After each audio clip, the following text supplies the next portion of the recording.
1830ల London parliament డిబేట్లు, election travels, నగరపు దుమ్ము, రాజకీయము, పేదరికము, Dickens pen, camera tracking shot లాంటిది. ఆయన చూసినదంతా వాక్యాల రూపంలో లైవ్ అయ్యేది. మరి 1836లో ఒక పేలుడు, ద పిక్ విక్ పేపర్స్, ఒక్కసారిగా ఇంగ్లాండ్ చదువుతూనే నవ్వింది, ఏడ్చింది, ఊపిరి బిగించింది. పిక్ క్విక్ పేపర్స్ పుస్తకాల్లో వచ్చిన మొదటి బ్లాక్ బస్టర్ ఒక పుస్తకం కాదు, ఒక ఫ్రాంచైజీ లాంచ్. ప్రతి వారము కొత్త ఎపిసోడ్, ప్రతి ఎపిసోడ్ కి వీధుల్లో వేచి చూసే జనాలు, పాత్రలు, దేశంలోనే popular ఫేషెస్.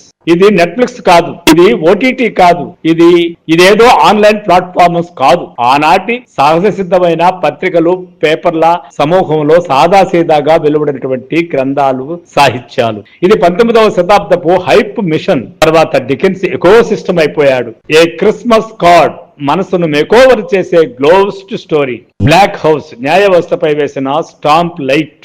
Tale of two cities, ఇప్పటికీ జనానందరినీ కదిలిస్తున్న మహానగరాల కథ.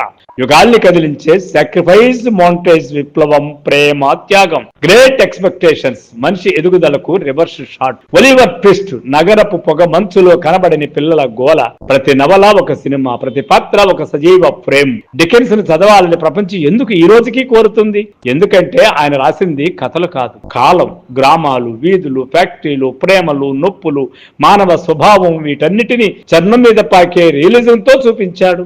ఆయన నవలలు అప్పట్లో మ్యాగజైన్లలో సీరియల్స్ గా వచ్చేవి. ఎపిసోడ్ టు ఎపిసోడ్ రియాక్ట్ అయ్యే, మారే ప్రేక్షకుల హృదయాలు ఎడిట్ చేసే మొదటి ఇంటరాక్టివ్ స్టోరీ టెల్లింగ్. సాహిత్యం మాత్రమే కాదు, పేదల కోసం పోరాడిన యోధుడు.